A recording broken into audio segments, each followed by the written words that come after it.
नमस्कार मेरे महाकाल परिवार के प्रिय भक्तों, आप सभी का आपके अपने YouTube चैनल महाकाल कन्या में हार्दिक स्वागत है। भक्तों, आज हम जानेंगे योगिनी एकादशी की पावन कथा, जिसका वर्णन पद्म पुराण में मिलता है।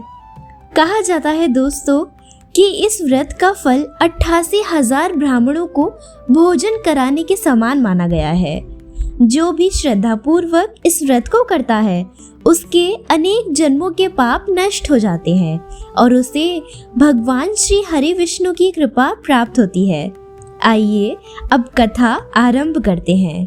बहुत समय पहले अलकापुरी नामक नगरी में धन के देवता कुबेर राज्य करते थे। वे भगवान शिव के परम भक्त थे और प्रतिदिन अत्यंत श्रद्धा से उनकी पूजा किया करते थे। कुबेर के पास हेममाली नाम का एक यक्ष था। उसका कार्य था कि वह प्रतिदिन मानसरोवर के सुंदर और सुगंधित पुष्प लाकर भगवान शिव जी की पूजा के लिए प्रस्तुत करे। हेममाली की पत्नी का नाम विशालाक्षी था। वह अत्यंत सुंदर थी। एक दिन हेममाली पुष्प लेकर तो आया, लेकिन अपनी पत्नी के प्रेम में इतना डूब गया कि भगवान शिव जी की पूजा के लिए समय पर फूल पहुंचाना भूल गया। कुबेर पूजा की तैयारी कर रहे थे, लेकिन बहुत देर तक फूल नहीं पहुंचे। उन्होंने सेवकों को भेजकर पता लगाने को कहा। सेवकों ने देखा कि हेममाली अपनी पत्नी के साथ सुख विलास में मग्न है और अपने कर्तव्य को भूल चुका है।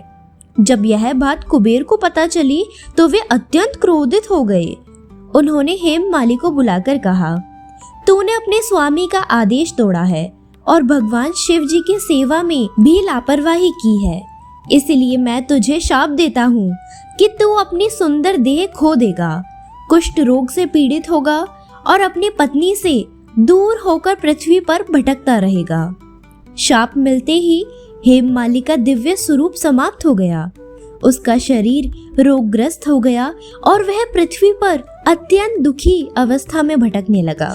बहुत समय तक कष्ट सहने के बाद एक दिन वह महान ऋषि मार्कंडेय के आश्रम पहुंचा। उसने हाथ जोड़कर अपने सभी अपराध बताए और उनसे इस दुख की मुक्ति का उपाय पूछा। ऋषि मार्कंडेय ने ध्यान लगाकर सब कुछ जान लिया। उन्होंने कहा, हे हेममाली, तुम्हारे पापों का प्रायश्चित केवल आषाढ़ कृष्ण पक्ष की योगिनी एकादशी का श्रद्धा पूर्वक व्रत करने से ही होगा। तुम भगवान श्री हरि विष्णु का स्मरण करो, उपवास रखो और पूरे मन से यह व्रत करो। हेममाली ने ऋषि की आज्ञा का पालन किया। उसने पूर्ण श्रद्धा और नियम पूर्वक योगिनी एकादशी का व्रत किया। व्रत के प्रभाव से उसका कुष्ठ रोग समाप्त हो गया। उसे अपना दिव्य स्वरूप वापस मिल गया और वह पुनः अपनी पत्नी के साथ अलकापुरी लौट गया। भगवान श्री हरि विष्णु की कृपा से उसका जीवन फिर से सुख और समृद्धि से भर गया। भक्तों, इस कथा से हमें बहुत बड़ी सीख मिलती है।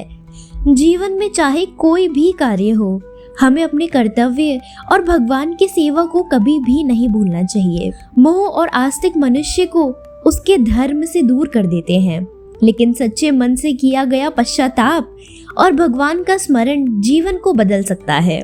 योगिनी एकादशी का व्रत हमें यही संदेश देता है कि यदि हम अपनी गलतियों को स्वीकार करके भगवान श्री हरि विष्णु की शरण में जाएं, तो उनके लिए असंभव भी संभव हो जाता है। भक्तों, यदि आपको यह कथा पसंद आई हो तो वीडियो को लाइक करें, अपने परिवार और मित्रों के साथ अवश्य साझा करें और ऐसी ही सनातन धर्म से जुड़ी वीडियो देखने के लिए महाकाल कन्या चैनल को सब्सक्राइब करना ना भूलें। मिलते हैं अगली कथा के साथ। जय श्रीमन नारायण, जय श्री महाकाल।